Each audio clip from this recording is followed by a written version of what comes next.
Let's go live. Let's go live. Here we are. It says I'm live. Hopefully that means it's actually working. I always worry, especially since I haven't done this in a while, if it's actually going to work. Let's see. Oh, no, there we go. It's popped up on the live. I can see my mouse moving on the little preview there. Right, hello. Am I live? Is it working? Does Discord send out the alerts? Let's check. Should do. There you go. Just did. Perfect. So hopefully all will be good. There's no background audio or music or anything yet, so I'm hoping this game has audio once I click play.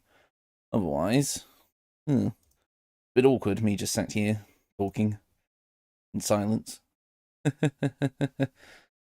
In an ad. Ah, hello Laura, hello Mina, good to have you both here for this stream. Sin, hello, good to see you, mate. It's been a while.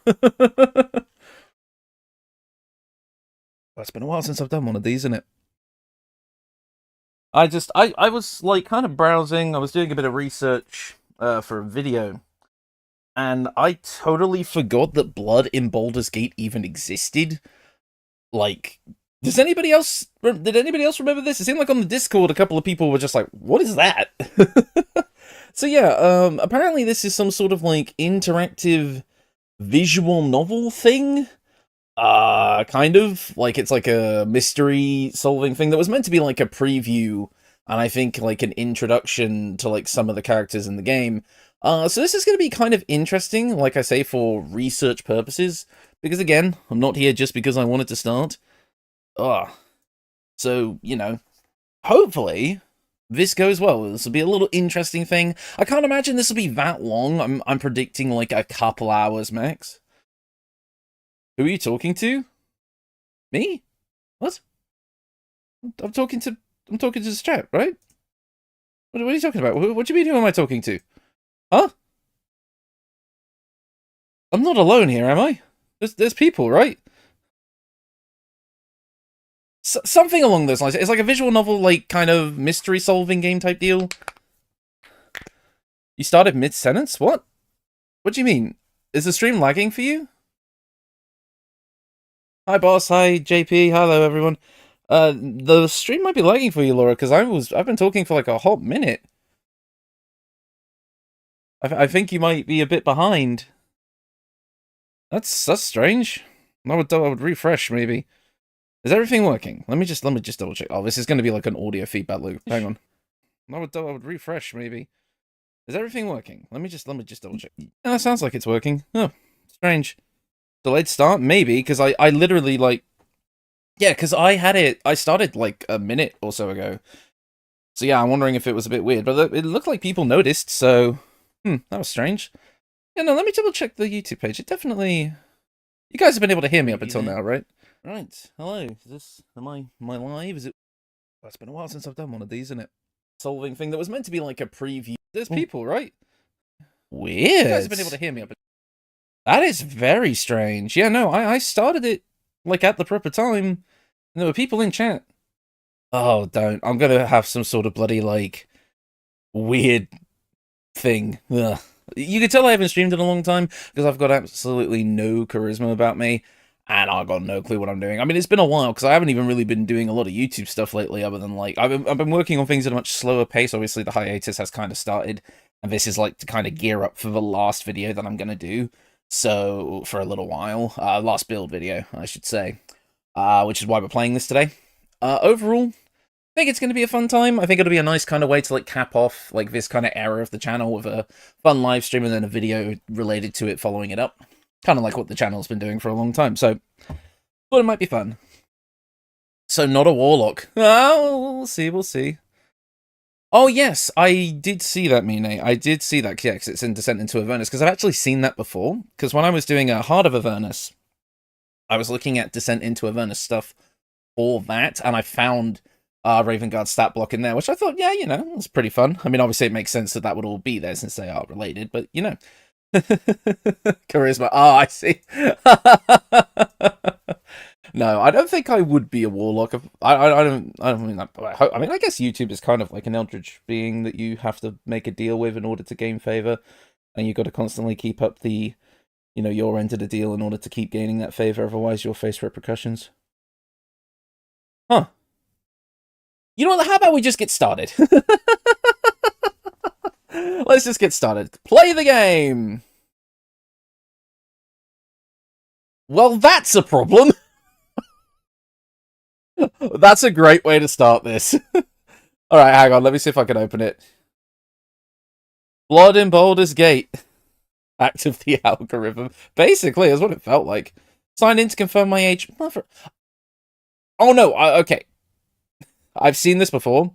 I think. Yeah, no, I did watch this when I was testing the stream. It is literally just like, oh, welcome to, Baldur's Gate, there's been a murder. There's been a murder. Hang on. I don't really want to sign into my YouTube account mid-stream. How have I managed to cook this up already? Tell you what.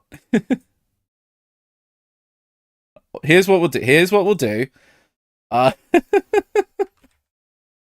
Hang on.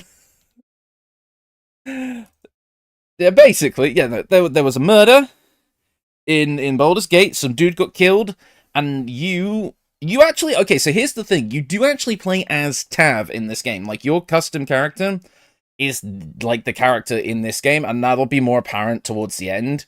You'll see why. But anyways, a murder has been committed. Here we go. A brutal slaying has taken place in the streets of Baldur's Gate. Harness your powers of deduction and find out the murderer before time runs out. Blood in Baldur's Gate is an online RPG powered by the community, prepared to put your wits together and solve this horrific crime over the course of the next three weeks. Content updates for every day weekly. So basically, when the game was coming out, this was like almost like a live service kind of being updated type thing.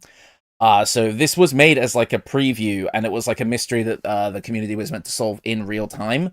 Whereas now it kind of just exists as like a game that you can just play as like kind of a piece of the game's history.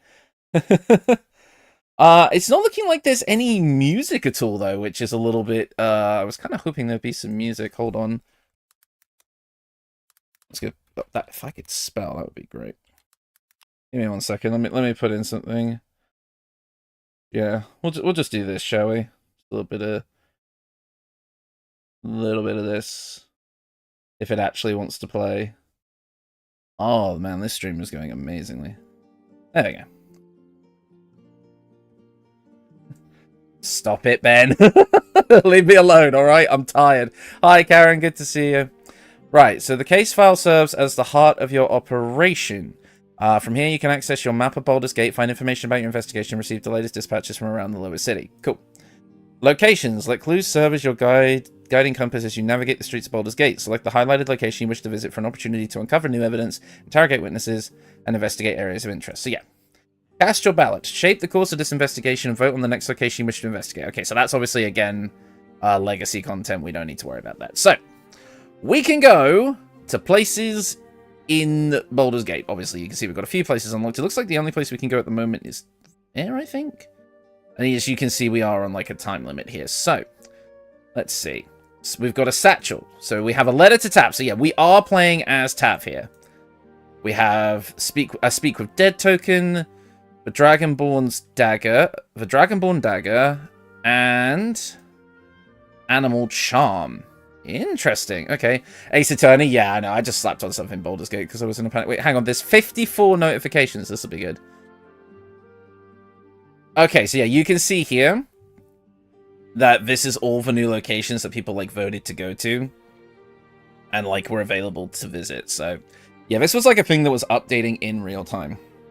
But yeah, no, interestingly enough, we are playing as Tav. And I believe this is 15 years before the start of the game, which I think is kind of cool. So, how do I go to the place? Oh, Fisher's Wharf. Underground passageway. Sewer Keep. Magpies offer to arrange me. Oh, I see. Right. So this isn't like a thing that we're just going to be able to play through like as if it was a new game. It's basically already happened.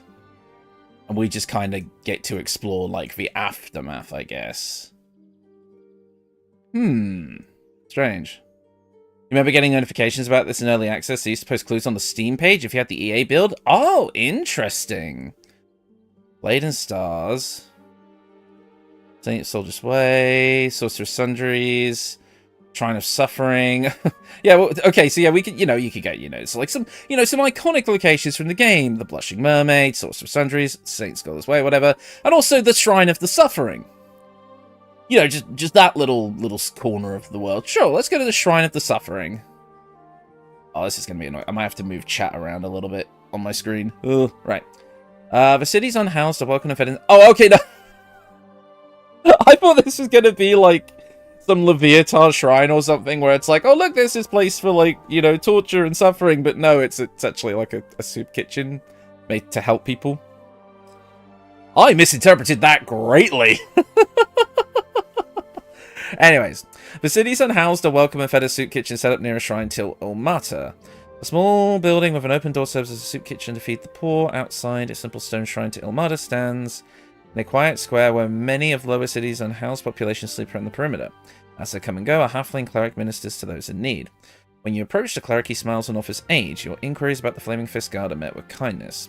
This is a place of open worship, so there is no harm in saying Ryok Stonefellow walks among the Ilmatari. I feel like we're... Okay, so I know...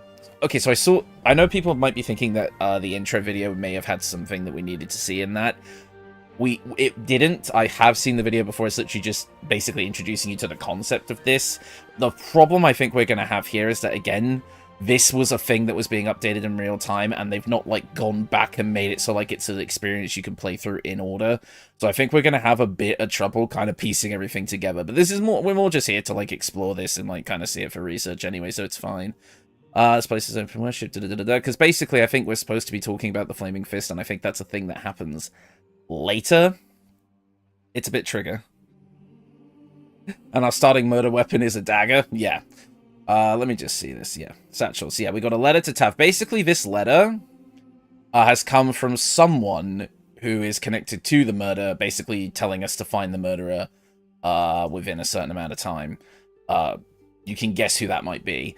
Speak with Dead token, the Dragonborn dagger. I mean, you can kind of tell which character this is meant to be introducing, right?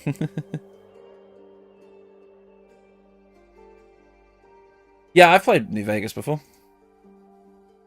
Okay, let's actually... No, wait, hang on. We can go here. You now decide if you want to explore Fisher's Wharf or Admiral's Way next. Okay, so it looks like we're supposed to go to Fisher's Ward or Admiral's Way next. Hang on. Let's see. There's a sewer keep. Where is the Fisher's? No lantern. Admiral's Way. Here we go. A loudly retching man barely contains his insides as he leans against a soon-strong wall. Maybe he knew the victim. Okay. Dr. Tab and Mr. Urge. You can do time travel with the dogs on the bottom? Huh? Oh, hang on. Oh, never mind. There is music. I just didn't see the mute button because chat was in the way initially. Whoops. Oh, I see. Oh, there we go. Oh, thank you. Ooh, that makes sense now. Okay, so now we're actually back, and holy hell, that's loud. That is very, very loud. Is there a way to turn down that volume? Right, okay. Now I know what we're doing. My apologies. So yeah, you can go back in time. I apologize. Right, I thought that was just like a thing counting down our time limit. No, we can play this properly. Okay, my apologies, guys. I'm no longer being stupid. Right, Admiral's Way. Maybe he knew the victim. Fisher's Wharf. Fishing vessels head out from this pier during the day, leaving behind an old boathouse. There's a hand. We're supposed to be able to, like, interact with these. Ah, here we go. Sailor's Crossing. A quiet plaza near the pier where the tranquil sounds of the tiered fountain resonate. Saltwater center of the harbour cannot mask the overwhelming smell of blood in the air. In the middle of a cobblestone plaza by the pier, a tiered fountain sprays a fire mist into the air. At the base of a finely dressed... At the base is a finely dressed elf impaled on an anchor. Right, this is the start. Blood pools around the body. Over the sound of lapping waves, someone can be heard retching nearby. The victim. On closer inspection, the anchor has been driven through the elf's torso. Whoever committed this atrocity did so with brutal force. Fresh blood continues to seep through from the large wound, soaking through a silk tunic and onto an elven engraved coin pouch still attached to a leather belt. A lute lies within grasp of the young victim, never to play a tune from its owner again. I'm actually going to get... Hang on, I'm going to get my notebook here, and I'm going to start taking notes. Not because I'm looking to solve this mystery or anything, because it has effectively been solved, but this is for research purposes, as I said. So let me just get my notes out. 1 second here.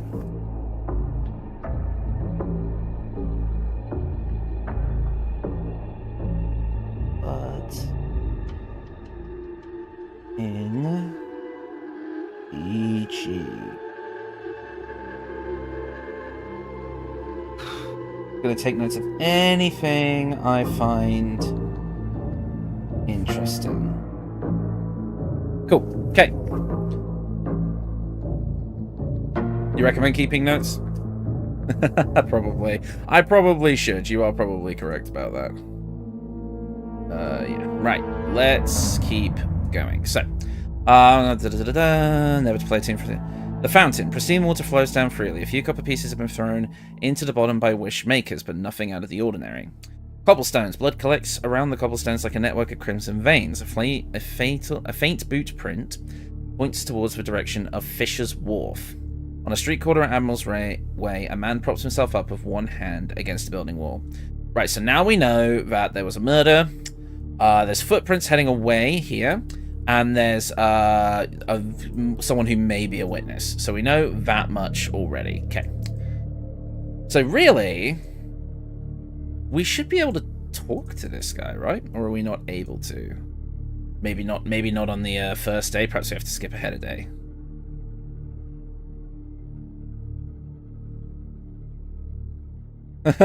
And Mo's a ballless cultist. Really? I wonder what gave you that idea.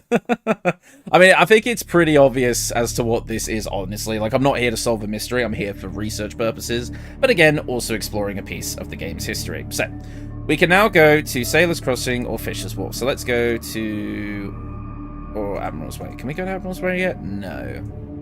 There's Crossing. We did that already. But now this is red. So can we go here? Here we go. Fisher's Wharf. Fishing vessels head out from this pier during the day, leaving behind an old boathouse. This is summer. An oddly decorated boat creaks as it sways on the gentle tide, tethered to a near-empty pier. You're interested in the mystery yourself? Fair enough. Over the entrance to the interior is a canvas arch where a collection of herbs and other sundries hang out to dry. Shuffling out through the bow is Drusilla, the eccentric alchemist who once hired you to track down a missing talisman. Suppose you'll hear about the terrible deed that just happened, she says before clicking her tongue. Go on then, hop aboard, tea's already on. Vials of strange fluids bubble on shelves that are stacked with books and bric-a-brac. A steaming kettle sips atop a burning wood stove nearby to a small square table with an urn placed at one of the four stools. Knowing what I know about these things, the Flaming Fists will be by soon enough to clear onlookers off and cart the body over to the morgue at Harborside Hospital. Best give yourself a rest while you wait. There's an urn. The cameo of a woman engraved on white hearthstone is set against a terracotta urn. On a prior visit, you learned the vessel contained the remains of Drusilla's deceased sister. While humming an old tune, the alchemist sets a third cup of tea in front of the urn and says, "With honeycomb, just as you like it, Kate." Ah, okay, so that's for her sister. Interview. Sipping the fragrant tea from a clay mug, Drusilla somberly tells you what she witnessed of the murder. An horrible sound it... What the fuck? An horrible sound it was that rang through the streets, okay? Time I looked out, all I seen was a shadow of a figure running off towards Heapside, methinks. Okay, so she's got like a funny accent. I probably should have picked up on that. Perhaps you'll have luck speaking to the folks at the local alehouse that way. The Blushing Mermaid, is it? Okay. She looks over at you with the corner with concern in her eyes. You take care, Tav. I knows you're looking to move up in the ranks, as it were, but a dark deed was done here today, and whoever's done it was more than a mere thief looking to hawk an old talisman. With that, she hands you a corked bottle, explaining it is a potion of invisibility that may aid you during your investigation. Okay, I'm actually going to note that down as well.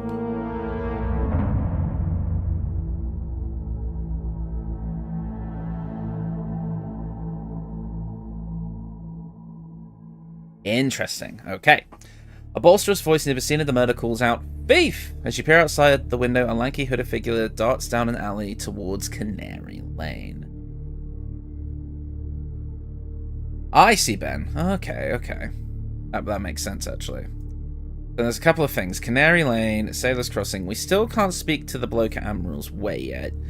But we can go... There's a dimly lit passageway at Canary Lane, which is obviously where we get the letter in a minute. And Harborside Hospital. Overcrowded and overstaffed, the hospital is conveniently located near the gate that leads to the city's cemetery. That's a bit morbid, but sure. Right, let's actually check. Yeah, so we haven't got anything in our inventory yet because we've gone back in time. So, I think that's all we can check out here. Oh, there's the Blushing Mermaid. Right. So we can't do anything here yet, but we can go to the next day. So I believe red means that we have already basically looked at them now. Or something new has happened. Right, here we go. So, given we are British, it is obvious we ought to throw suspicion on the French lady. Oh, damn it. Yeah, no, I did say 15. If I accidentally said 50, I apologize. I meant to say 15. But it was I definitely know it's 15. I apologize, boss, if I accidentally mispronounced it. But yes, 15 is the name of the game here. So, a dimly lit, covered passageway. Red hood. Interesting. I'm actually going to mark that down. In the midst of the commotion, your attention is drawn to a young street urchin who sprints away from the scene of the crime. Whoever it is carries a bloody coin pouch with elven engravings that you recognize from the body of the deceased.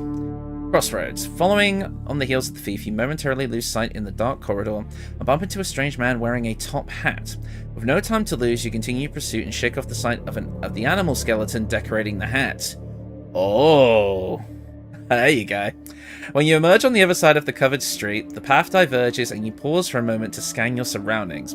It doesn't take long before your eyes lock on to a small smear of blood that stains a nearby fence post, revealing the direction the thief fled. As a side topic, how would you know two Olympic gods? No, actually, I've not. No, I've not heard of them before. That might actually be interesting for this. Actually, I'll look into that. Anyways, taking the street to the west, you eventually spot a figure pulling at a sewer grate. When you grab at him, he glances up at you, face shadowed by a deep hood. Pulling away, he speaks to you with the voice of a young adolescent. Some of us need to make ends meet, yeah, the street urchin says, his defiance betrayed by a quiver in his voice. Besides, that dead fella didn't need coins no more, did he? Don't you follow me? This here's guild territory. And with that, he disappears down a sewer entrance. On the manhole cover, you notice the etching of a skull on the city's coat of arms, and surmise that this is how the guild marks specific getaway points. Rumour has it that they make their headquarters somewhere in the undercity below the sewer keep, and this must lead to tunnels. But you need to heed the thieves' warning. I should say. Following into the underground passageway without directions or other guidance would be unwise, even with a potion of invisibility. As you trace your steps back from the distraction, you realize the lucky Almirage paw that you keep in your pocket is missing. Knowing the Blushing Mermaid is a hotspot for guild activity, you may be able to conduct your investigation there, while also finding a way to get your sentimental charm back. Probably Nine Fingers Guild, if you remember correctly, so, because they were hanging out in the sewers in the game, and they're like, kind of like a thieves guild, aren't they? So that's probably them. Okay, interesting, so we've got a sentimental Almirage paw. Okay.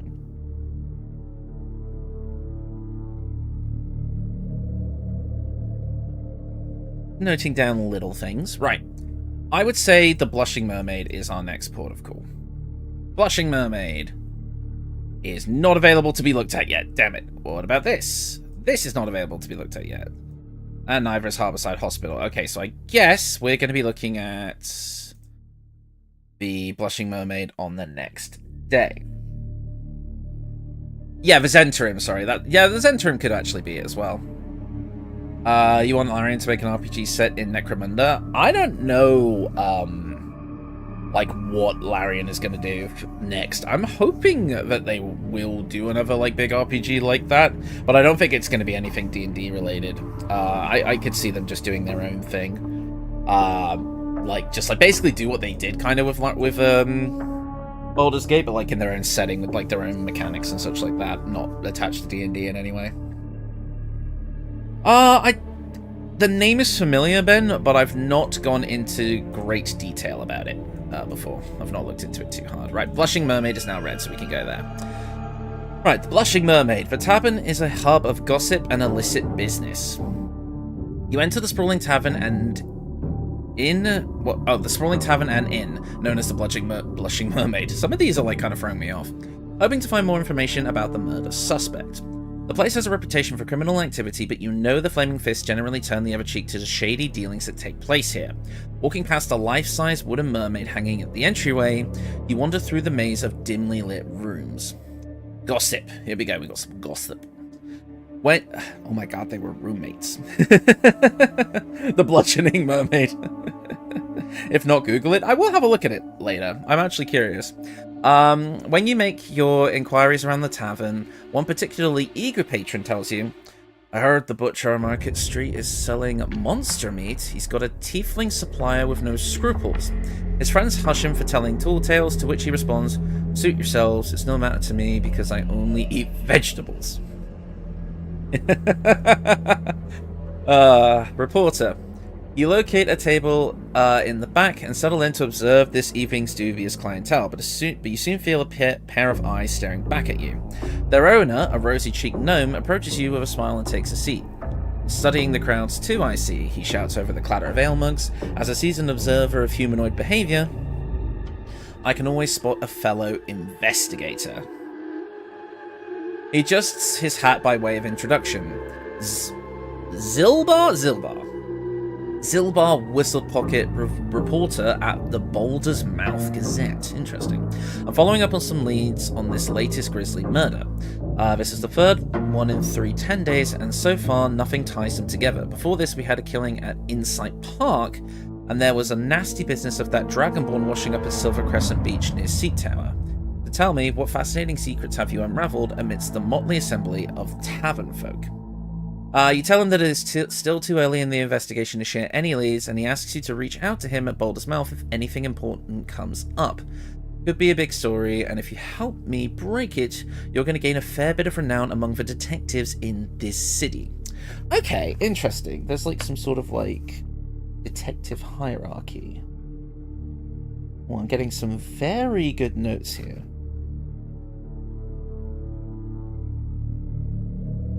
There's like some sort of like popularity system.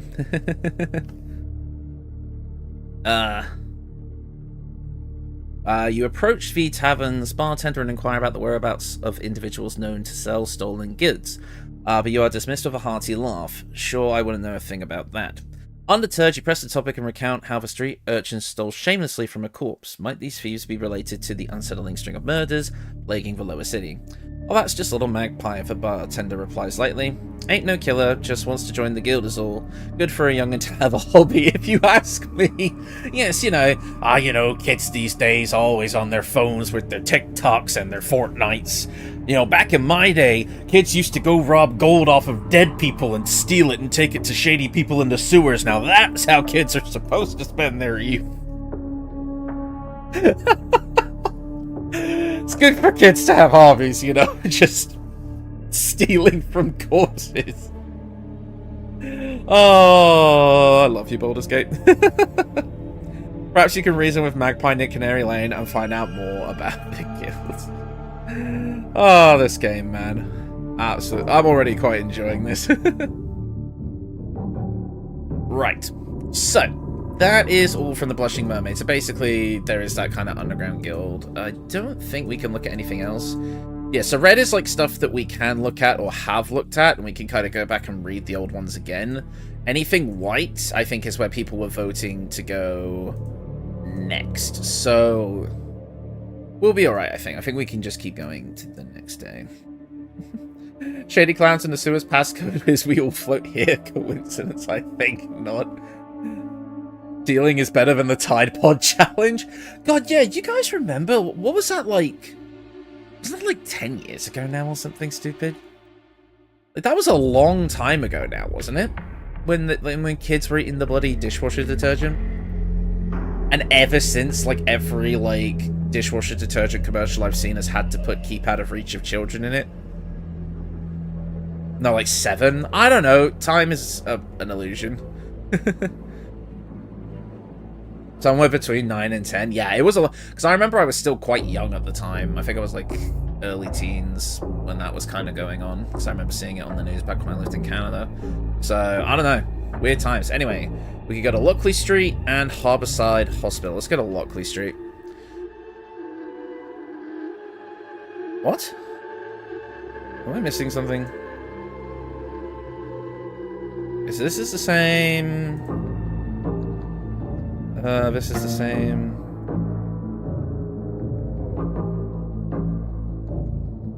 This is the same. Still can't speak to you yet. Weirdly enough. Market Street, but we aren't able to go there yet. Okay. Lockley Street. Priscilla urged you to go home, but the Flaming Fist are sure to arrest you here. Oh, here we go. Wait, you're sure to arrest you here? Why? You arrive home after a long day of investigative work to review your findings so far. Oh, so this is where we live. Okay. Lives on Lockley. Oh, okay. You arrive home after a long day of investigative work to review your findings so far. You lock up the front door and head in, absently touching the talisman that hangs by the door, a gift from your first client, Drusilla. Now that you have a moment of privacy, you can open the contents of the letter delivered to you by the young thief Magpie. Oh, okay, this is very out of order. Did I skip a day by accident? No, I did not skip a day by accident. We've missed stuff somehow. I feel like we're missing context here, haven't we? No, because we still can't go to Insight Park yet.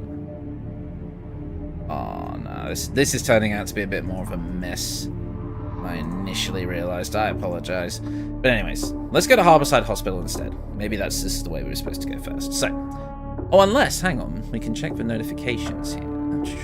So yeah. Sailor's Crossing is now... Right, so Sailor's Crossing was one of the earlier places we unlocked. Decide if you want to explore Admiral's Way, Canary Lane, Harborside Hospital, the Blushing Mermaid. Next, choose wisely. Next to your vote, Fisher's Wharf is now available. You found the Potion of Invisibility, or your eyes playing tricks on you. Return to Sailor's Crossing and resume your investigation of the crime scene. Okay, so at some point we were supposed to return to Sailor's Crossing. Ah, here we go. This is what I realized. Okay, so I might have to check the notifications. So, returning to the scene of the crime, you notice that the body has been removed and the Flaming Fist soldiers have taken measures to secure the area. One of the guards casts a probing gaze in your direction, assessing your presence. The congealed blood now outlines the stones that surround the fountain, but no other evidence remains of the brutal murder. The guard eyes you suspiciously as you approach while holding a poleaxe vertically against the cobblestones. He angles his weapon to his side and blocks your path ahead. On his right hand you notice a tattoo of a red braid around his wrist, similar to the symbol of Ultimatum. There's nothing to see here, he says gruffly. Took the body to the Harborside Hospital morgue myself. Move along now. When you explain your line of work, the gruff guard scoffs. Amateur detective, eh? How about you investigate ways to make yourself scarce? A laugh from another guard emboldens him, and he moves into your space to encourage you to move on. As you step back, you take a quick scan for any clues, and note the bloodstains on his boot and the hem of his uniform tunic. Perhaps someone at Ilmater's Shrine of Suffering in Heapside could shed some more light on this guard's character. The saltwater scent of the harbour cannot mask the overwhelming smell of blood in the air. In the middle of a cobblestone plaza by the pier, tiered fountains... Oh, okay, so this is... Right, so if it gets updated with new information, there will be a new date. Right, let me just quickly check. Nothing there.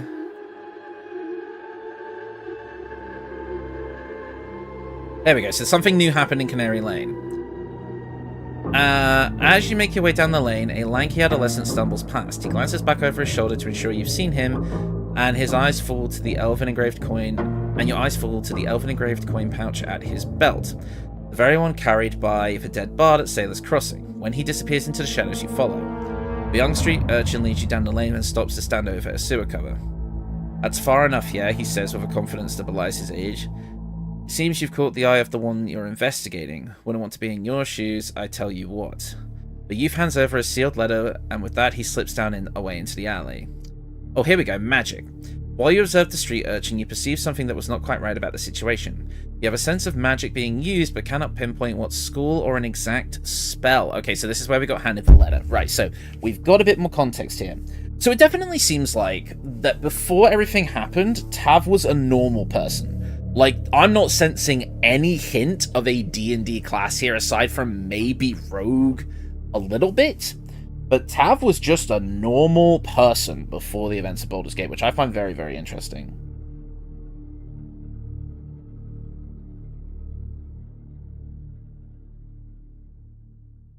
Interesting indeed. Anything else we need to check? And that's nothing new.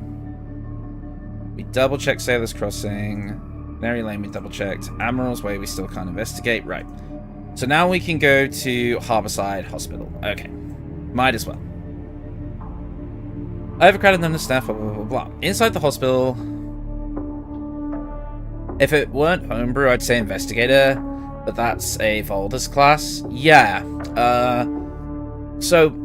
Yeah, does anybody else remember, like, the Inquisitive and, like, Mastermind Rogue subclasses? Those were very, very interesting in tabletop, I always found.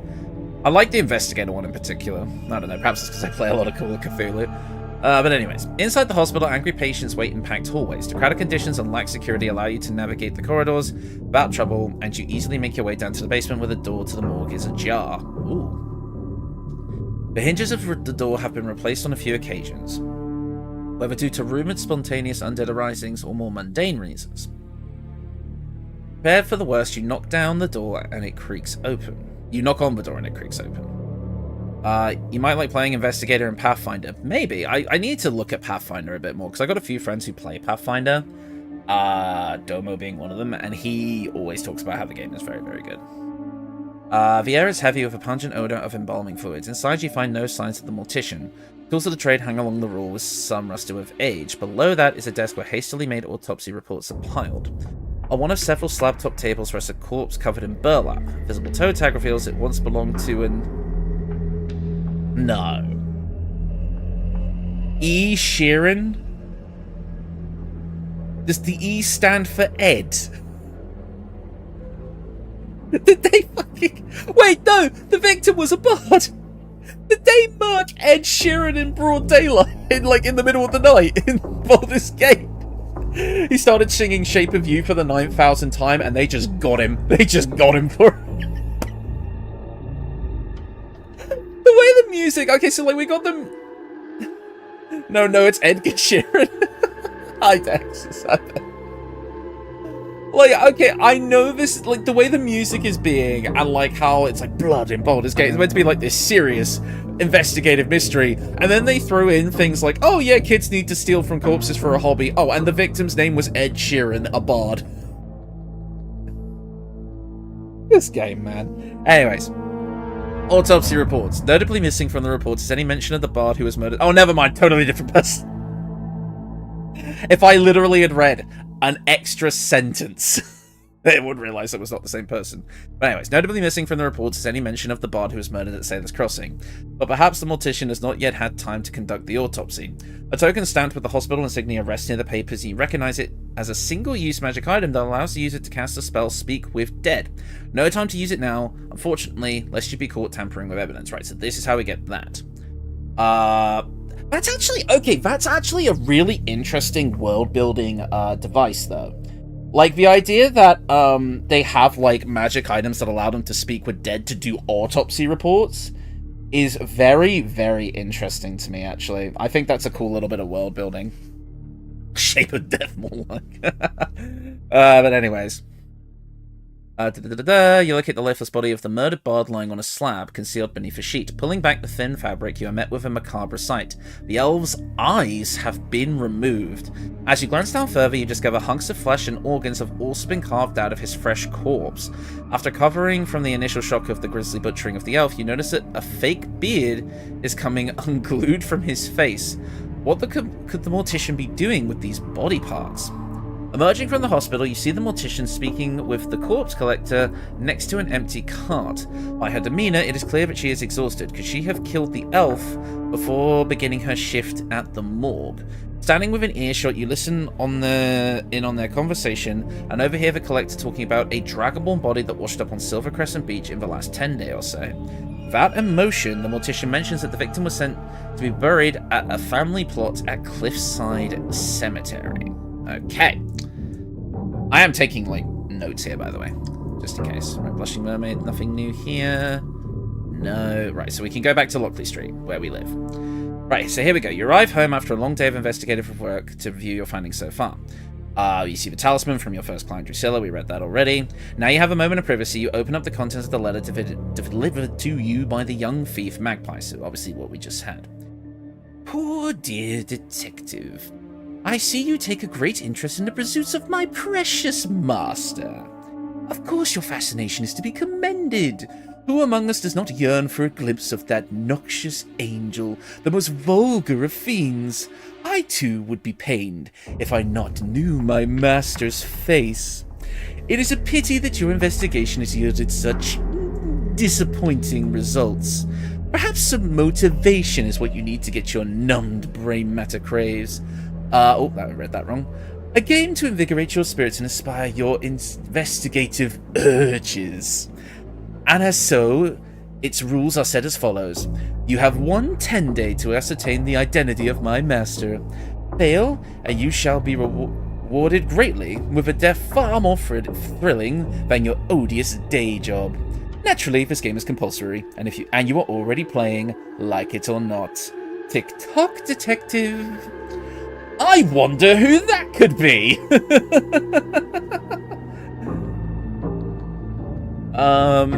Did you make a Stars Druid Monk build, perchance? Yes, I did. The Hand of the Sun and Stars. I did, right? It was a Stars Druid Open Hand Monk, focusing on radiant damage. Pretty sure it was. It's on the channel.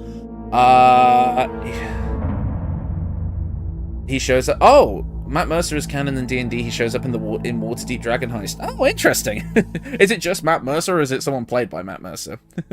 Oh, here we go. There we go. With the heartfelt wishes of pestilence upon your family, Scaleritus fell.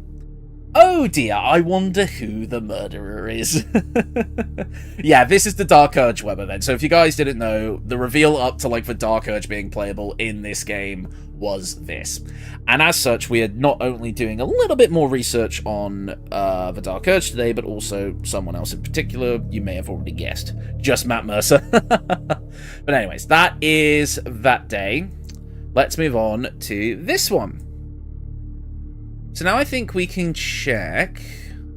It says Blade and Stars. Let me just double check there's nothing new at Harborside Hospital. No. Nothing new at Lockley Street. No. Double check Sailor's Crossing again. Nothing new there. I'm just going to quickly check. Fisher's Wharf.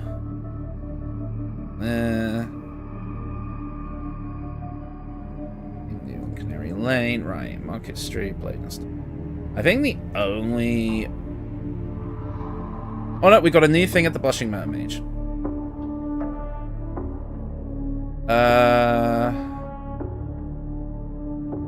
That looks like we're not supposed to look there yet. Let's go to Blade and Stars first.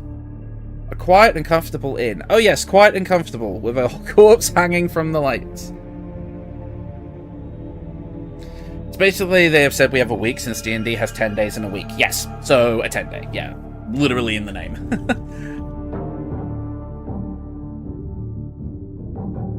Anyways. In a dark alley that runs alongside the Blade and Stars, another victim hangs upside down beneath an unlit lantern. Blood pools beneath the body outside the back entrance to the inn. The middle-aged half-orc's throat was cleanly slit before he was strung up to bleed out like an animal. His feet are tied together with the butcher's twine hanging off a meat hook. You surmise the door is a back service entrance to the kitchen where the deliveries are made. There are no windows on this side of the building, making witnesses scarce. So there's been another murder. As you approach the main entrance to the inn, you notice Zilbar Whistlepocket standing outside, writing notes in his journal. You ask how he got to the scene of the crime so quickly. I could ask the same of you, he retorts. The dead's name is Magnus Shank, a local butcher. These names are great. I was just following a lead from a source when I came to interview Lupin, the innkeeper, about her dealings with the deceased. Before his untimely demise, some unpleasant rumours were bandied about regarding his shop.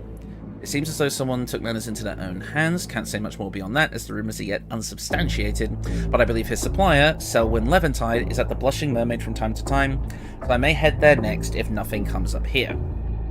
If your investigation turns up anything, please do let me know. You can find me at Baldur's Mouth. Same as before. Inside, the bell chimes when you enter the empty reception area of the cozy inn. In the office behind the door, you hear someone sniffle and clear their throat. The innkeeper emerges from the back room, eyes teary and red from crying, before she mistakes you for another traveller looking for lodging, and you explain your business. A private detective, she repeats with a sigh of relief. Okay, private detective, very important. Not with any sort of... Oh, okay. I'm glad someone's taking these murders seriously. The Flaming Fist are a useless lot. They haven't even taken poor Magnus down from the lantern yet. Horrible way of treating a dead man. Always looking for an easy answer to a complex situation, them lot. They wouldn't know evidence if it bit them in the... trails off. I'm afraid I've not much information for you to go on, though. Didn't see anything until, well, I was the one who found him hanging. Magnus Shank has been providing fresh meats here since I took over the Blade and Stars. Can't believe he was slaughtered like an animal. I must say, though, he did seem troubled of late. Perhaps his apprentice could tell you more at his shop on Market Street. Okay. What have we got here? Misty Court, Insight Park. Oakley Street, Blade and Stars. We just put there. Nothing new here. Yeah. Still can't speak to the dude here yet. Right, so I think the only place left to go now is the Blushing Mermaid, second time. The fellow you're after is Selwyn Levantide. He's always looking for a deal or some way to get a leg up in life to satisfy his missus. Even bartered with an off-duty Flaming Fist soldier who wandered here from the Sea Tower of Baldurin. You'll find Selwyn in his cups back there, but you didn't hear nothing from me. Supplier. The tiefling drinks deeply from a grimy stein and hardly notices when you take a seat across from him. In his inebriated state, you are able to glean much from him. Made a rotten deal here, he tells you with a quivering voice. Never meant no harm. Should have known that the deal was too good to be true. Like I told Magnus, the butcher of Market Street, I didn't know. I didn't know what was really in the mincemeat and the sweetbread. Worst I thought would be monster bits, not humanoid, never humanoid, who would ever do such a thing. When the butcher found out, though, we had an awful row. I cursed him out before we parted ways. After a few drinks here, I made my way home. Whistles with remorse as he recalls what came next. Then the strange man with a top hat approached me, and he began whispering awful words in my ear, promising to fulfill my heart's most hidden desires. I would never have wished that death on my own worst enemy. So... he made a bad deal, got, like, human meat in, like, butchers. Oh, God. Okay, this is a weird situation. All I know about the one that sold me the goods is that he's a Flaming Fist soldier, but he worships Ilmata just like my missus, so I figured he couldn't be half bad. Maybe someone at the Shrine of Suffering knows him, goes by the name of Rourke Stonevalor. I'd pay you if you could clear my name. Once money clears from a deal, I have a shipment of goods coming into port next week. Right, so obviously at this point the guard is highly suspicious. I think that's everything for this day. You've heard rumors of a butcher selling monster meat. Could be something more nefarious at play. So overall, I can imagine when this was coming out that it was very interesting. God damn it, Dennis.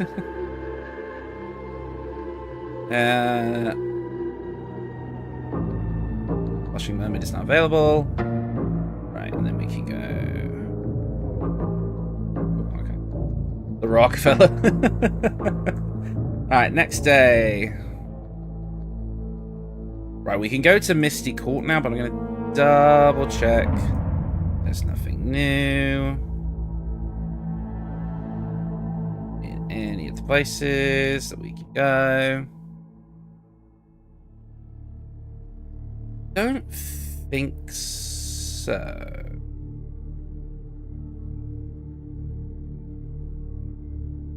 I find it interesting that people waited so long to talk to the guy at Admiral Way, judging by what we do here. But anyways, Misty Court looks to be next. A small workshop is located in the perpetually foggy outskirts of the city. 1 second. YouTube's giving me an issue. You travel outside the walls to find an open-air stonemason's workshop in Tumbledown. Its thatched roof keeps the rain at bay, but a dense fog obscures the sign until you are beneath it. From this close vantage point, you recognize the name stamped on the canvas tarp: Alabaster Stonecrafts. Stonemasons, dwarf twins, chisel away at the workbenches while whistling competing tunes. It's only when you clear your throat that one of the artisans stops their work to speak with you. Don't mind my brother, she says, he's selectively hard of hearing, which her brother lets out a little scoff. After explaining the purpose of your visit, Sister Alabaster nods solemnly.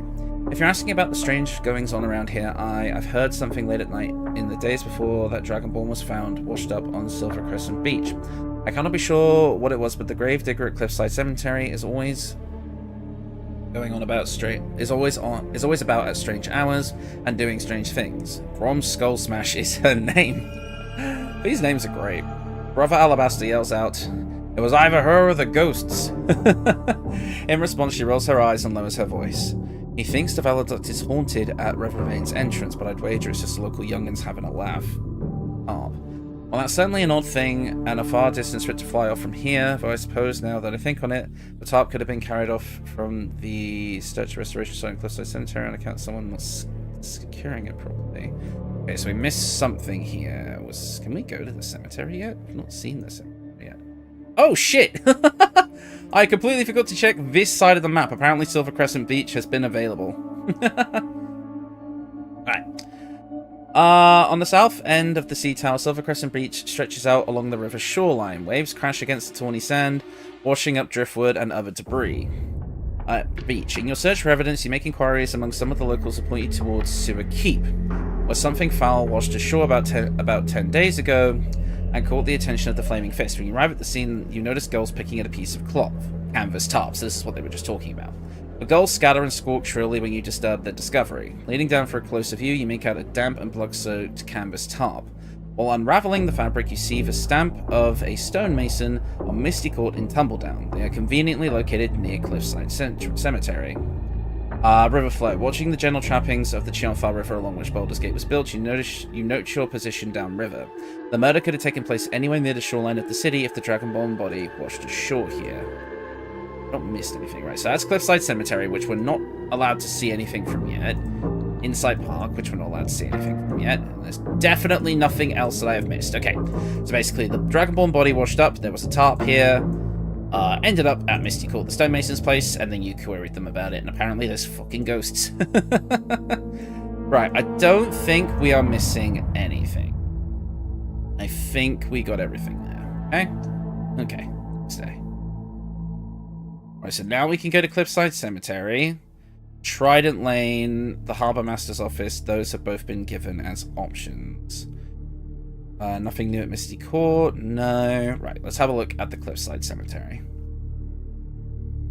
Did I hear a rocking stone? Maybe. Right, let's see. So, a sprawling graveyard spans the cliffside outside the city walls. Summer 29.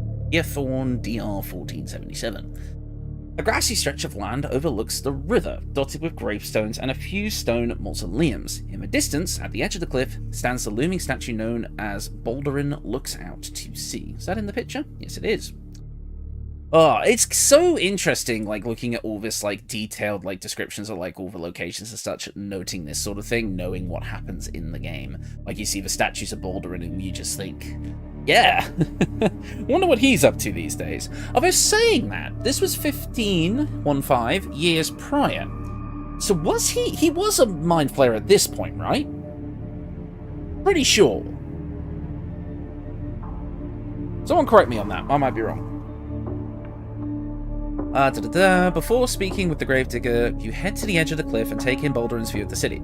Twice the size of the actual man, the statue bears the likeness of the city's founder. Canvas tarp laid out below it with the stamp of the stonemasons in Misty Court again. By the looks of it, they have been making repairs to the weathered stone. He was? Yeah, I figured he must have been.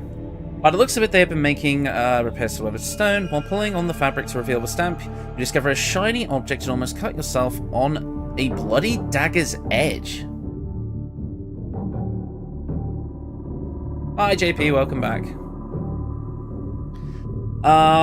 Was this a murder weapon or was it used in self-defense? The Dragonborn who washed ashore at Silver Crescent Beach could have been murdered here and pushed off the edge of the cliff. Perhaps one of the weaponsmiths on Trident Lane in the sea tower can help identify the weapon. Gravedigger's Lodge. Making your way into the cemetery, you find a small house at the edge of the field and knock on the door.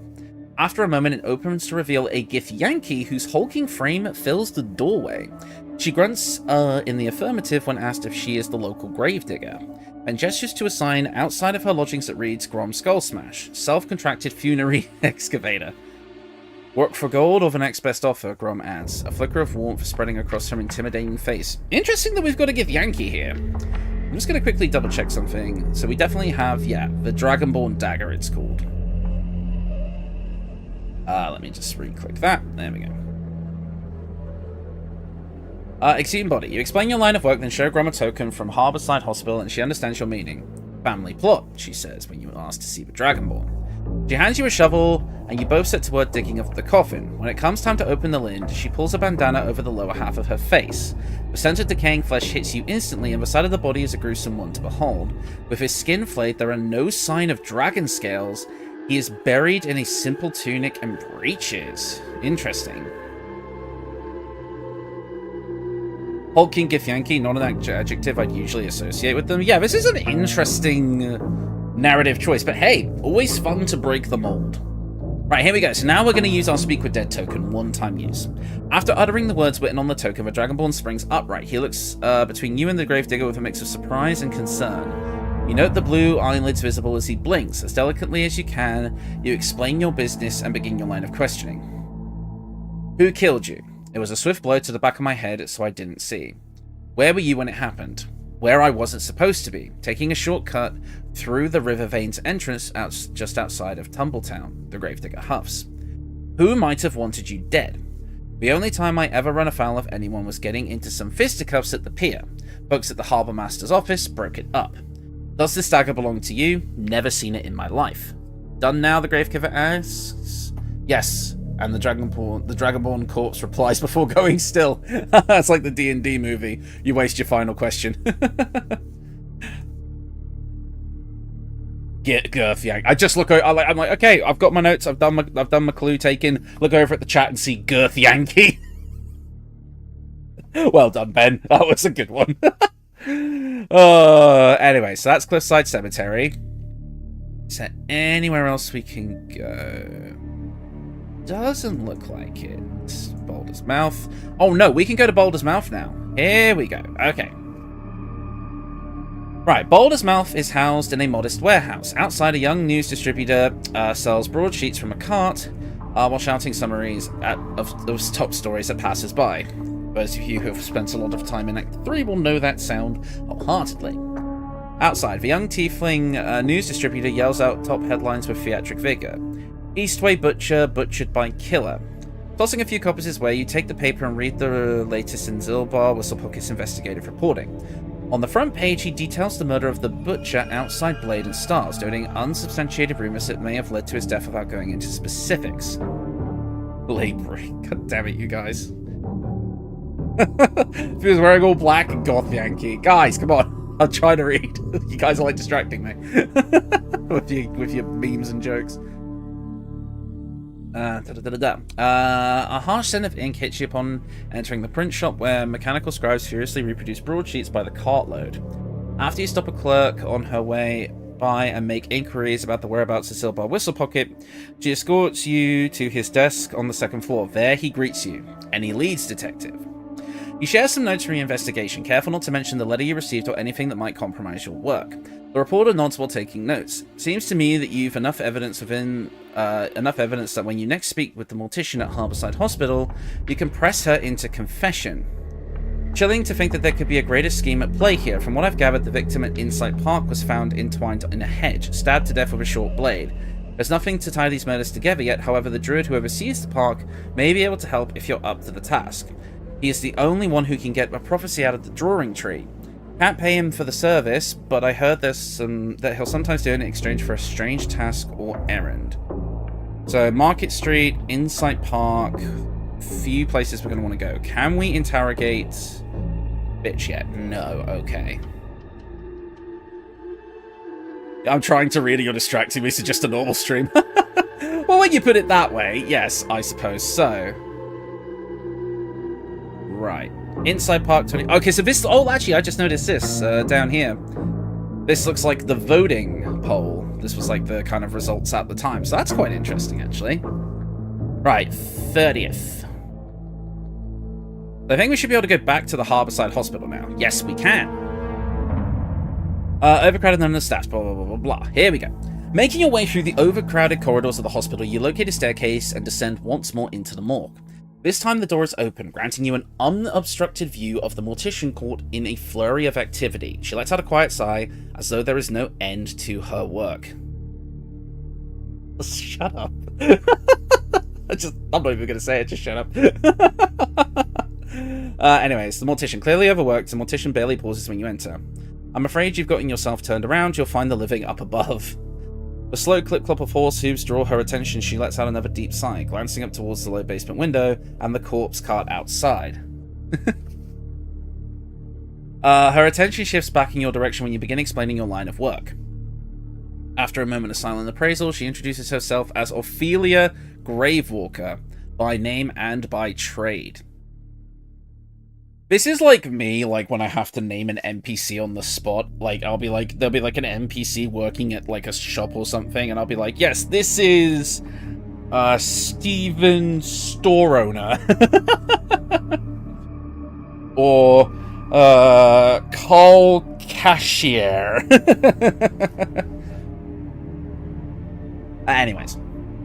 Knowing you haven't much time before the corpse collector drops off more dead, you stop the mortician from her work to present your findings. A newspaper clipping of the butcher's death, your notes on Selwyn Levantide, who was selling mincemeat and sweetbreads made of humanoid parts, and your suspicions about the source.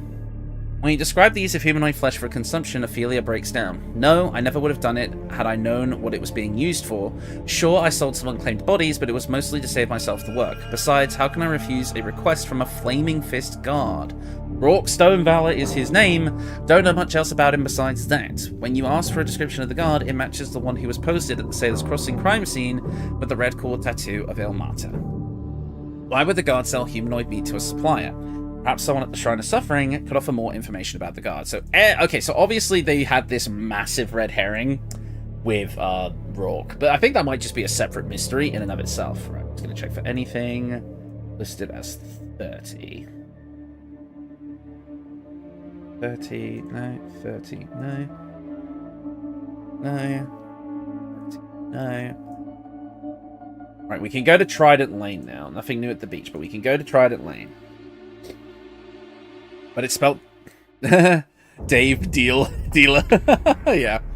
Anyways, 1 second. I just need to blow my nose real quick.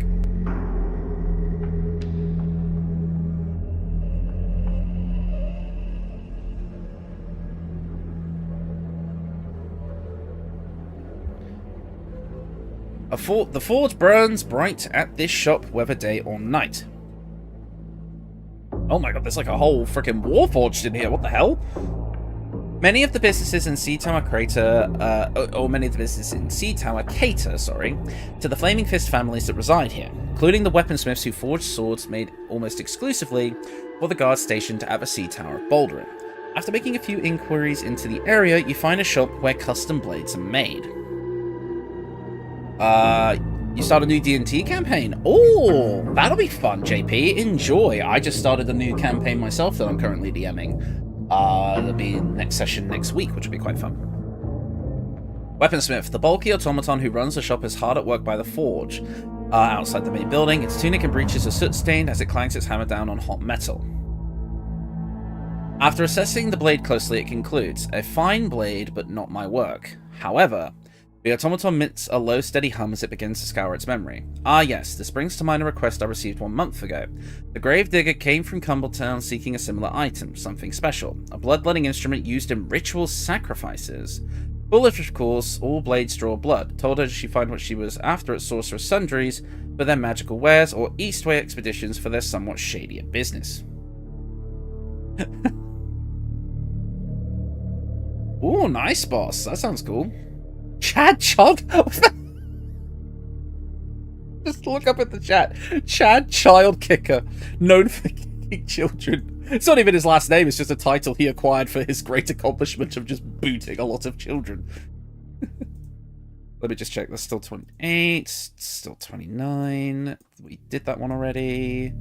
I don't think there's anything. Yeah, because we looked here. Yeah, okay, so 01 of Flammer. So it looks like we don't have any more. Like, we're actually getting close to kind of the end of this already. There's not much left. Much? Jesus Christ, gang.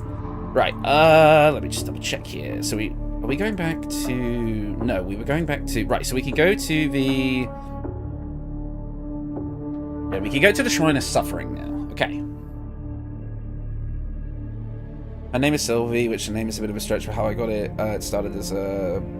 Oh, okay. Interesting.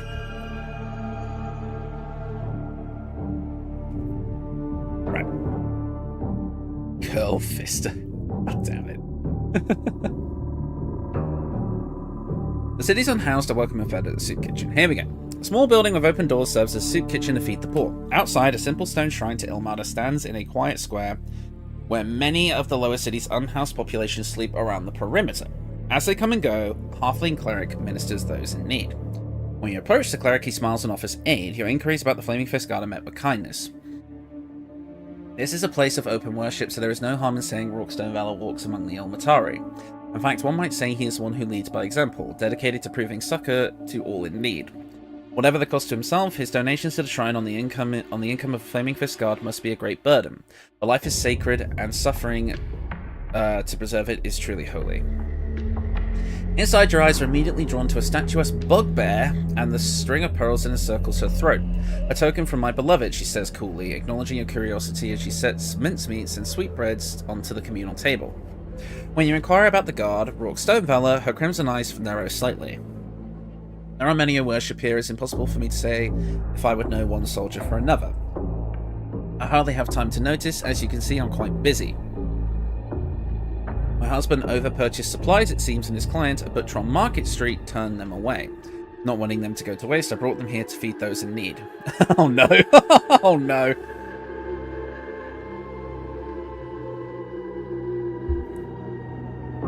You mention rumours regarding the source of the meat, and she lets out a disdainful huff in return. How dare you sully my beloved Selwyn's good name? Uh-oh. She exclaimed loudly before storming off tearfully. You have a hunch that the cleric won't speak ill of a member of his congregation, and instead make inquiries about the Flaming Fist Guard among the unhoused. Some shrug off your line of questioning, muttering about how little use they have for the mercenary organization. A few speak up about this guard in particular. One toothless old woman sputters at the sound of his name. A young cousin of mine was jailed and had a run-in with him at Seawater at the Sea Tower of Baldur, she tells you. Broke both his legs and accidentally said, "Has the temper of that one like a displacer beast, can never tell where it's truly at until it's too late." I, Rockstone Valor's good friends with Selwyn Leventine's missus. Suppose you could speak to her and learn more about his good nature at their St. Solace Way address. Another says, heard he has some black market dealings at the Blushing Mermaid with items he seizes from folks who may or may not be up to no good. Yeah, so this dude, like, they really wanted you to think This dude was a right shitter. He really did. Gonna double check there's no new location stuff. I find it hilarious that we still can't talk to the guy who fucking witnessed the original murder. That's hilarious to me. Yeah, I don't think there's anything new at any of these places. Let's check Trident Lane. No. Crescent, no. Right, so now we have the Sea Tower of Baldur. Here we go. The Sea Tower is the headquarters of the Flaming Fist and also serves as Baldur's Gate's prison. Right. Yeah, we in the game we're only kind of like here, aren't we? We don't actually go to like any of this side of the map. No. Yes, we do. Yes, we do. I'm stupid. But we never go like here, do we?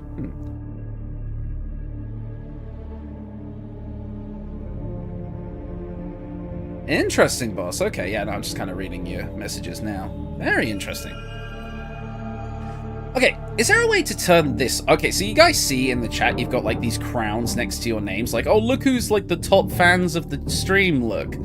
That's so shitty. How can I turn that off? I don't think I can. Oh, that's kind of annoying. I'll see if I can figure that out for next time. Anyways. The fortress stands on a rocky islet in the harbour. Its sheer walls, 5 stout towers, and a series of trebuchets make it an imposing landmark. Account settings, I think? Or stream settings. I'll have to have a look at it for next time, because I don't like this, like, scoreboard system they've put on fucking chat. So stupid. Although it may be a long shot, you asked to speak with the lead investigator about the recent string of murders that has rocked Baldur's Gate. And why would he want to meet with you? To hear your conspiracy theories on who the killer might be? Who's to say you are not the killer themselves? Lead investigator. Not want to be dissuaded easily, you press the guard to finally acquiesce to your persistent request. You'll have hell to pay if you're wasting his time. I like to think that in the context of the game, this is just Tav reloading their save until they get a roll high enough to pass the check. Like we've all done. The guards won't let them in, so they just keep re-rolling. One says before disappearing to collect the lead investigator. A short time later, Rourke Stonevalor appears, flashing an irritated glare your way. Sorry, I'm gonna cough, excuse me.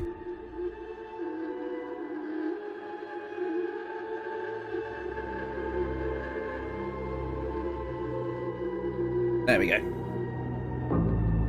Here's the amateur detective again, with a nose where it shouldn't be, he says. You ought to leave this business to the professionals, wouldn't want to see you get hurt. With that, he places his hand on the hilt of his sword, taking his meaning, you withdraw from your line of inquiry. Suspect. Rourke Stonevalor motions for the guards, and for a brief moment, apprehension washes over you. Have you placed yourself in the direct line of danger? With a smirk, he explains, besides, we solved the murder of the butcher on Market Spree. Seems like the culprit used the same weapon on the victim at Insight Park, so I suggest you move along now, as we're about to apprehend Selin Levantide now. May that foul meat supplier rot in the 9 hells. So, I think that... So here's what I'm getting at right now. Everyone was supposed to go to Insight Park a long bloody time ago, but everyone kept voting not to go there, so every single thing they put in afterwards was like, hey, go to Insight Park now. And look, it's available. There's a few more places that have been unlocked for voting, but we can now go to Insight Park. An idyllic park known for a prophetic tree. Summer fall. With lush lawns and dense thickets, the natural beauty of the public park is meant for the lower city residents to enjoy. It spreads out beneath a rocky promontory known as Dumper's Rock. They really could have come up with a better name for that one, where a tiny hut can be seen. Tiny hut. Outside of a simple abode, a dwarf tends to a box vegetable garden. If you come about the drawing tree, I'm afraid you've wasted your breath climbing up here. As you explain your investigation, the dwarf nods solemnly and introduces himself as Toramesh, the druid who created the park. Before I settled down here, I spent my life adventuring. This was supposed to be a place of refuge, an escape from the trials and worries of everyday life. The Flaming Fists hauled a body off to Harborside Hospital morgue without so much as a glance as to what might have happened here. You can find whoever committed the heinous act. In place of peace, you'll be a real hero. He hands you a magic charm in the hopes that it might help you in your investigation. With it, you may cast the spell Speak with Animals 1 time. Speak with Animals. Okay. The Drawing Tree. A red barked tree of unknown origin is the main attraction of Insight Park. Locals know that it is that the only druid who only the druid who created the park can entreat the tree for prophetic revelations, or anyone else attempting to do so meets his ire. Torimish sees you eyeing the tree and says, "I have a policy of not taking money for drawing a prophecy, nor doing it without exacting a price. If you can deliver a rare plant to Sorcerer Sundries, I'll draw one for you that will hopefully shed light on your investigations." While you investigate the area, he retrieves a small dome made of opaque black glass and warns you not to open it. Oh crap, you forgot this stream was going to be happening. Hi, Sylph. Sorry. Yeah, no, it was kind of a last-minute stream anyway, where I was like, oh shit, I need to stream, I want to, like, play this, but I should stream it, so I just thought, I'll just turn the stream on and see what happens. I was going to be doing this either way today. Dumper's rock right next to Shitterstone. Oh, there's been a lot of chat, hang on. My Corvus personality is going to be a mix of Rocket Raccoon mixed with Baby Sinclair from Dinosaurs. Not sure what that'll mean yet, but have fun with that. That sounds like it's going to be interesting. The Diarrhea Dome. Some people, oh yeah, we're starting this new campaign. You know, I got these really interesting ideas for my characters further down the chat. Shitterstone and Diarrhea Dome. Anyways, murder scene. They said it was a cut and dry stabbing, the druid says, but they had to cut the victim from the hedge. Magic was used in the murder, believe you me. They hacked apart the hedge to reveal partial evidence of the body that lay here. You take your time coming through the thicket, and your patience is rewarded when you discover a six-sided Baldur's Bones die with markings from Low Lantern and 2 blood-stained lender's notes. An official receipt from the counting house, and another barely legible note signed Grom, which you know is the name of the gravedigger at the cemetery. Constipation clips. Anyways, can we go to... I don't think we can go back... Can we go back to the Cliffside Cemetery yet? No. Nor there. Okay. I'm pretty sure that it's just going to be go next day then, because... Can't see there being anything else. No. Okay. Next day then. We are running out of time, though. Alright, we can... No, Cliffside Cemetery is the same. I think, yes, we can go to Sorcerer Sundries now. Ooh, pretty. One of the most popular shops in the city. When you enter the tall building with the domed roof, the first thing that catches your eye is how the multicolored glass above causes the light to shine into the shop like a rainbow. The ground floor of the shop is decorated with luxurious furnishings, ornate rugs, and silk window dressings.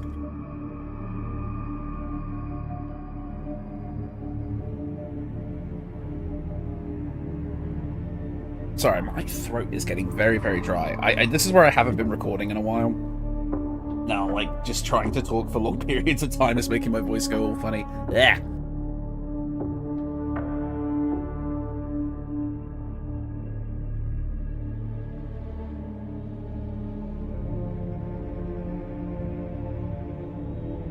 Anyways. The proprietor of this magical shop is a wizard who appraises you with his eyes as you enter. When you approach the sales counter, you explain your line of work and begin to make inquiries into the recent string of murders. You ask about the dagger. Ah yes, says the proprietor. An athame, used in sacrificial rituals, common among cultists, though not used exclusively by them, of course. Not the sort of thing I usually deal in, though I do appreciate your perception. Not many would know this item requires attunement by a sorcerer. If I recall, I sold it to a discerning young white dragonborn. Hey, so for those of you who wondered why the Dark Urge is a sorcerer, there you go. Because everyone always says, like, whenever I made, like, my Dark Urge builds, and I was like, yeah, okay, well, we're going to start out as a sorcerer, because the Dark Urge is canonically a sorcerer, and everyone's like, it makes no sense for him to be a sorcerer. It's literally in his backstory as to why he's a sorcerer, guys. Do your research before you criticize my decisions. I totally knew this the whole time. Yeah, totally. Yeah, I was way ahead of the curve on this one. I totally knew the whole time, like, yeah, it makes total sense for him to be a sorcerer because, you know, that's what he needs for his special dagger. You know? Totally. His voice trails off when he looks at you with surprise. Oh, you must be here to resell or sell the dagger. My apologies. Did Crane have a suggested price? Checks out. Sorcery is associated with evil. And it is the default setting for Dirge. Exactly, that's why it's the canon choice. When you explain that you're not here in the market to sell the blade, the wizard apologizes for the confusion and changes the topic of conversation. Cold magic. Quite the riddle. The wizard says when you provide a hypothetical scenario in which someone freezes to death, where weather cannot be a factor. In a mundane sense, at least, however, any spellcaster worth their weight in spell components can tell you that there are many spells and magic items that could achieve such a deadly effect.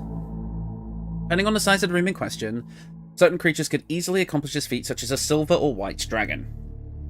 A rare plant. Before leaving, you deliver the mysterious item to the shopkeeper, who can hardly stifle a smile.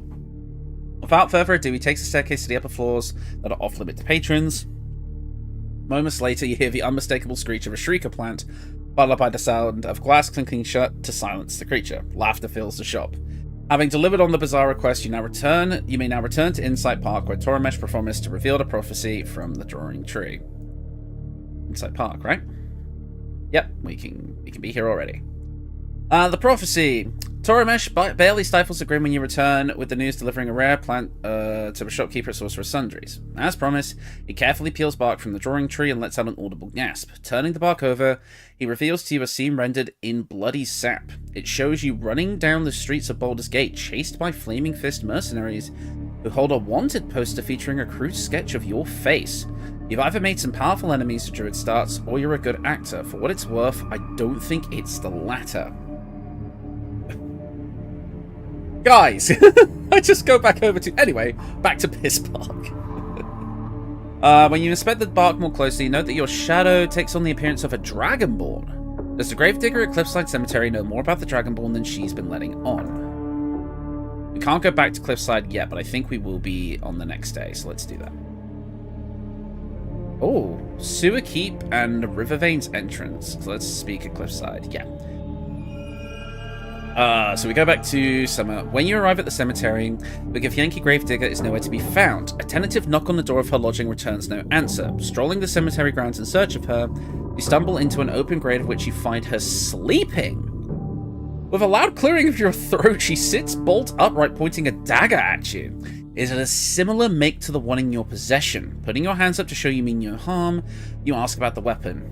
No smith make blade, Grom tells you. Buy from Eastway Expedition, good deal. Following your line of inquiry, you gingerly broach the rumors about her being a cultist. Me have Sky Demon, she says, pointing to herself. You have Sky Demon. All worship different Sky Demons. She shrugs philosophically before hoisting herself out of the freshly dug grave to roam the cemetery grounds. Trailing behind her, you ask her many questions, but find her difficult to read as the majority of her responses consist of curt, monosyllabic grunts. Gravedigger's alibi. Grom pushes a wheelbarrow filled with heavy stones to the edge of the cemetery when she begins to carry out a vital task of hurling the rocks onto an existing pile. Her muscular arms are laid bare, revealing one scabbed over scratch. A lasting memory of a past scuffle, perhaps, raked across her bicep. She huffs at you in acknowledgement before heaving another rock towards the pile. Eventually, you make inquiries about the victim at Insight Park. Grom play Baldur's Bones good, she explains. Fess and Falgrim not so good, easy money. Asking about her whereabouts on the night of the murder, she pauses to scratch her head. Every day, wake up, dig hole, sleep. Fucking grind set. Grom Gravewalker is on the grind set. Every day, you wake up, you dig a hole, and then you go back to sleep. That's how you know. That's how you know they're going to be living their best life. They're going to be on the grind set, they're going to be on the top of society. When you explain that that doesn't answer your question, she adds, not allowed in park, druid not like Grom touching tree. Rock pile. Take the opportunity to investigate the growing pile of rocks and discovered a decayed body crushed beneath it. Skin on an exposed hand has shriveled to reveal bits of something that are caught beneath the blackened fingernails. On closer inspection, you note they are white scales. Belson Felgrim owed money to Grom, she explains. Cities say bury, so I say bury. When you make inquiries about the white dragonborn, Grom merely says, many die, bury many. Her attention is suddenly drawn to something behind you. Your eyes follow her gaze to a figure at the edge of the graveyard who tips a top hat and makes quick strides towards the Riverveins entrance. Ooh, I don't think there's anything else here, right?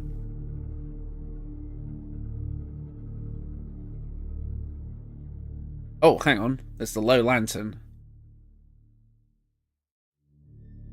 Oh, well, we can't go there yet. Actually ask things. I don't think there's anything else. Oh, hello. Oh, we missed this yesterday. Whoops. Baldur's Gate Harbor.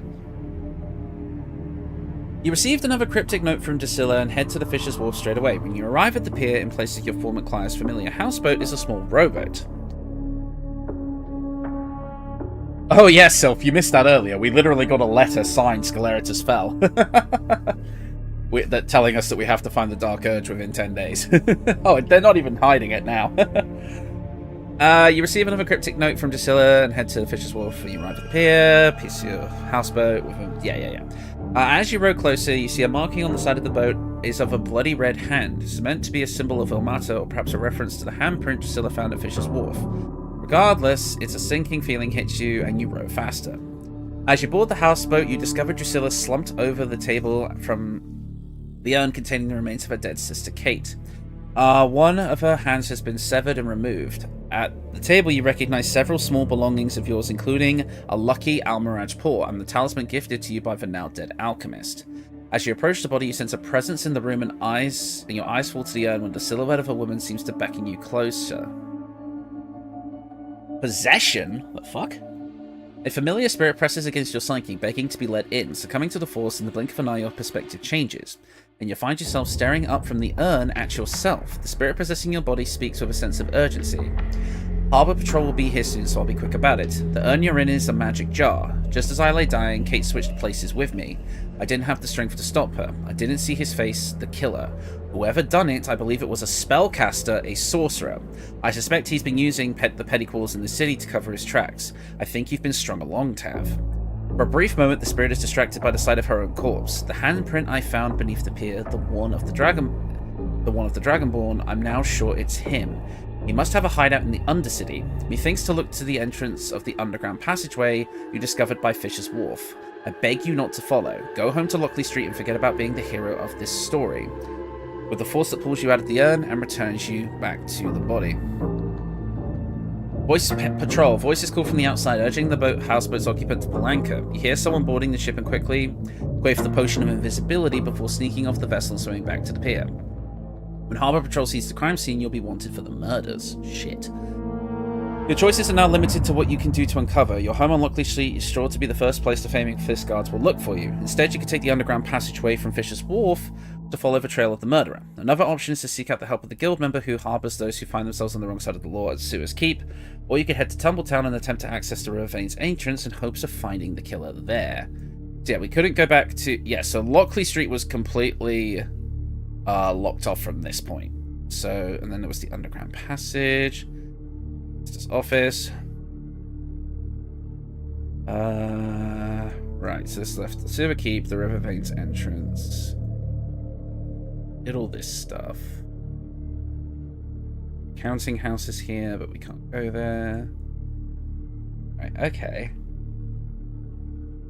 This is interesting. This is actually a very, very cool story. It gives a lot of insight into not only the Dark Urge, but actually Tav as well. This is very interesting. Okay. We're going to go to 08 now, which unlocks neither the Sewer Keep or the... Really? Okay. Okay, so we're on 08. Where do we need to go? Way. Wharf. Balder's Mouth, no. Blushing Mermaid, no. Isolde's Way, no. Where do we go?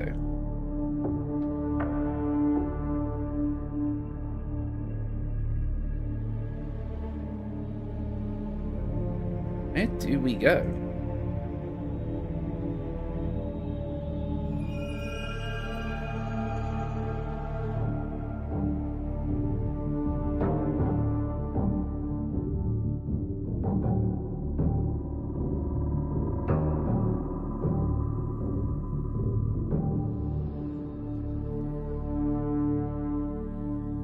Guys, I may be stupid. Where are we meant to go?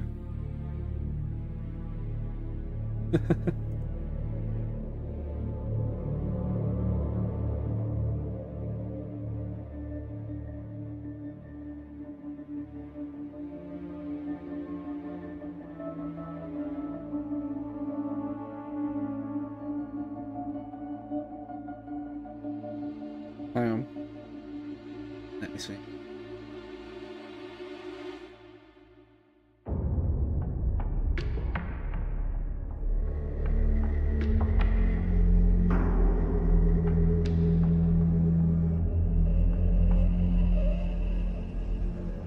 Sewer Keep is where we're meant to go.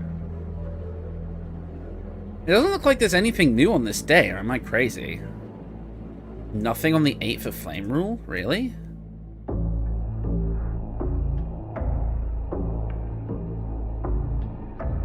Huh. Weird.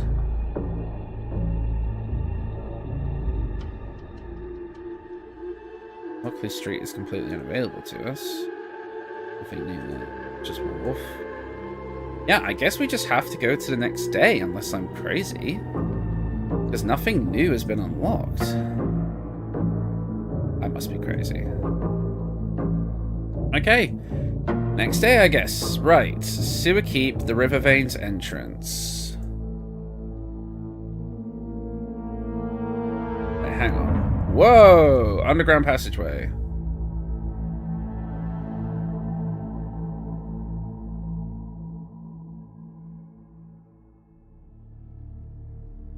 Yes, you're meant to go to the underground. Yeah, okay, so this is the last day.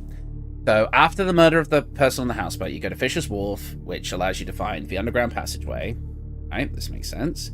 You go through the underground passageway. Lockley Street is now available again, but there's nothing new. This allows you to go to either to the Sewer Keep, which apparently was available on the 7th, but for some reason wasn't showing up here. So that was a bit of a weird bug, I think. But anyways, it looks like the Sewer Keep is the last place to go.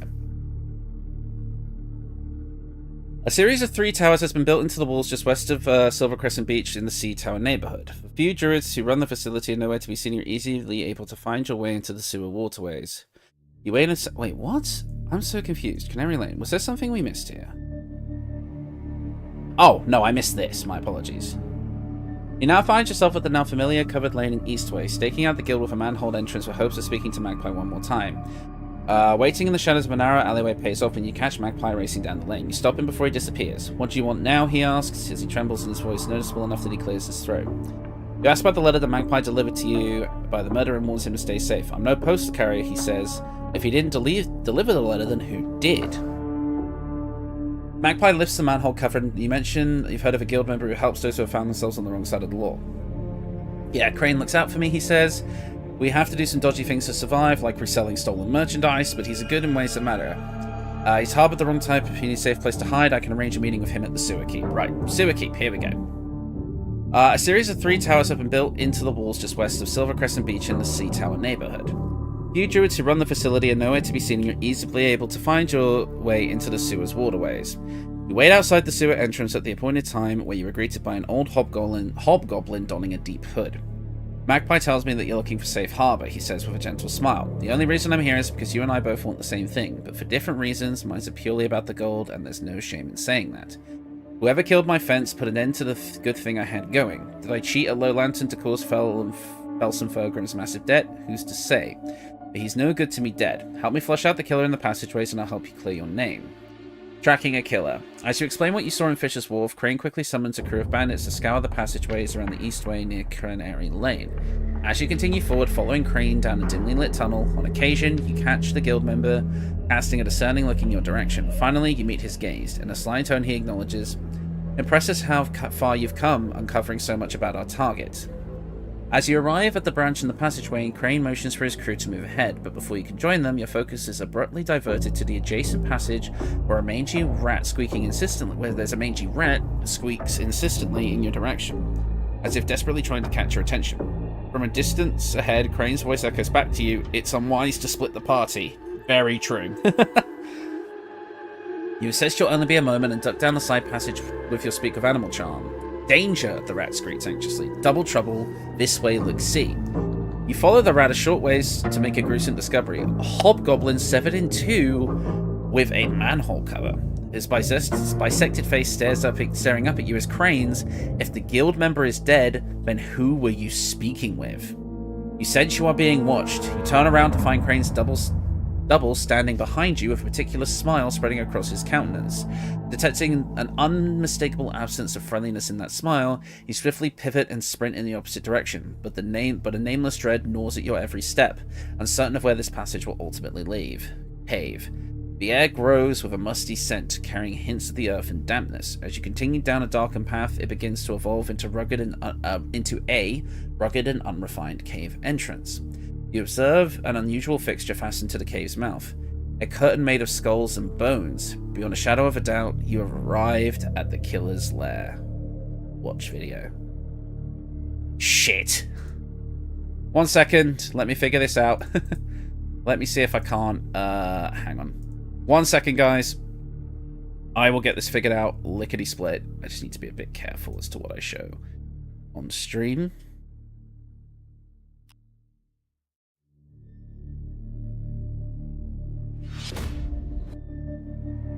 Be a bit careful as to what I show on stream, but I think we'll be good if I do.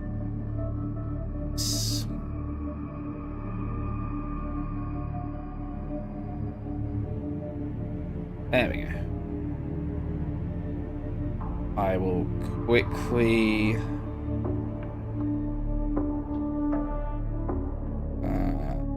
that, and then we can watch the video that I assume is going to end this. Destiny calls to you from inside the cave. A place where paths converge and answers lie in wait. Remember, detective, the threads of fate are delicate and can be severed with a single sharp cut. A dagger thrust clean through the skull and into the soft meat of your brain renders you instantly paralyzed. A fatal blow, you conclude, in the moment it takes you to slump to the floor. Through blurred vision, you strain to catch a glimpse of the shadow that descended on the city. But your eyes can only see darkness around you now. A darkness that devours innocence. A darkness that will kill again. And there you go. It ends with Tav being murdered by the Dark Urge. Darkness that will kill. So, basically, as stated prior, this whole thing was, prior to release, the introduction to the Dark Urge. And in lore, does actually explain what happened to Tav if you chose the Dark Urge storyline. Basically, they were murdered by the Dirge before the game even started. I mean, obviously, not really a huge reveal nowadays, but it's still a fun piece of the game's history to explore. And it does give me a few little bits of information that I can use for what is going to be my final build video.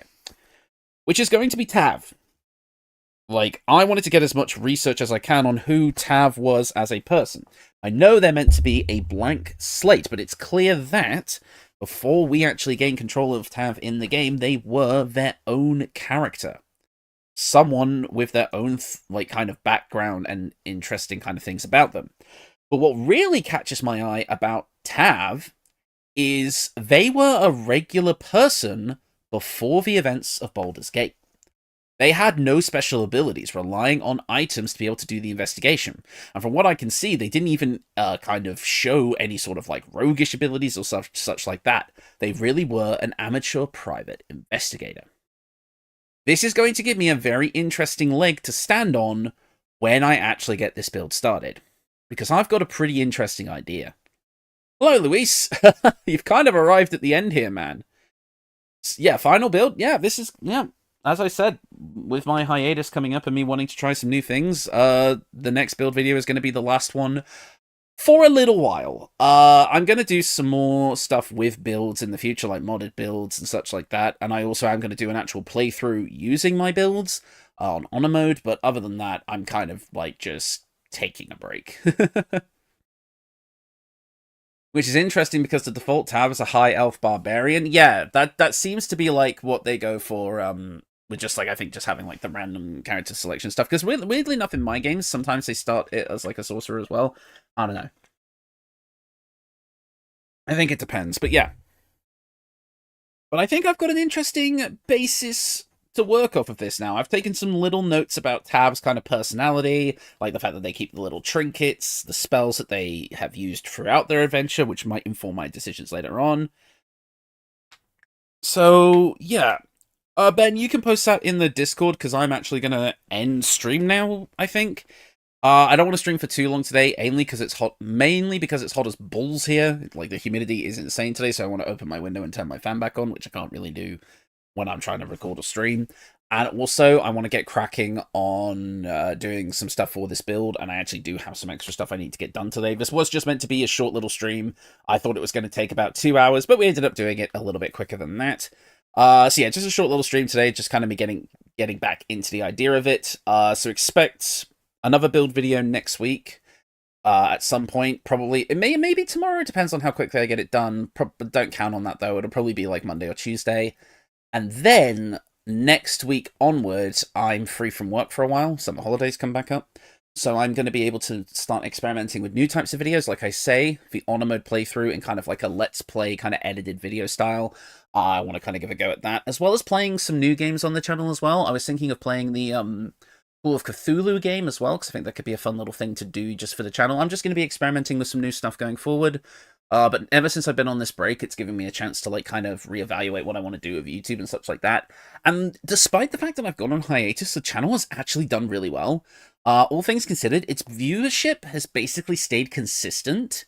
Only having like massive spikes upwards, like when on days that I upload videos, but otherwise it averages about 5k views daily, which is really good for someone who's doing absolutely nothing for a smaller channel. That's actually amazing. So I'm not gonna lie, going on this like half hiatus, like kind of break type thing has actually been probably the best thing for the channel. Really weird. Expedition 33 could do. It honestly depends on what my computer is able to handle recording, which is a problem because my computer's not the best. I'm not really in a position to get it upgraded at the moment, unfortunately. I just spent a ton of money on my holiday that I'm going to be taking at the start of August. So, however, I'm considering a few different kind of like, you know, like kind of gameplay showcases or stuff like that. More builds will come because I'm just going to allow myself to do modded builds now. So I'm going to do a few builds with that. I really want to do a certain build with Mistress Spells, I will say. I might also experiment with the idea of doing tabletop stuff again, as I mentioned in the update video. I've got some ideas for like some D&D builds that I want to try, as well as some homebrew stuff that I'm thinking of trying out. Like, I've got an idea to rework the skill system in D&D that I think might be kind of interesting, kind of basing it off of Call of Cthulhu. I've got a few things I'm going to try. So over the next, I would say, kind of from now till September, there's going to be a big experimental phase in the channel where I'm just going to be throwing out whatever I feel like, and we'll see what sticks. But thank you all so much for joining today. I really enjoyed this. This was a fun little kind of exploration of the game's history. You could definitely tell this was like a community voted thing by like how some of it felt a little bit disjointed, and I did miss some things here and there that I went back and read later, but otherwise it was like, obviously there were places that like we were supposed to go, plot lines that we were supposed to explore that we just never got to because we had 10 days to do it, and the community kind of messed it up. Yeah, go for it. Just pop it in the Discord, like I said, and I can read it properly there. Because I'm gonna stop stream now, okay? Absolutely, Ben. No worries. Obviously, this stream will be available for anyone who wants to watch it later if they want context for the next video. But otherwise, yeah, I think I'm good to end it here. Like I said, slightly earlier than I was anticipating. I wasn't planning for this to be a long stream anyway, because again, I got some other stuff I need to do today. But no, this was a fun little exploration into like the history of the game's production and this fun little interactive game that they did. All right, everyone, thank you all for joining me today. Again, sorry it was a bit of a short one, but I wasn't planning on keeping you guys around too long anyway. So yeah, thank you all so much for coming, and I will see you all next time. Bye.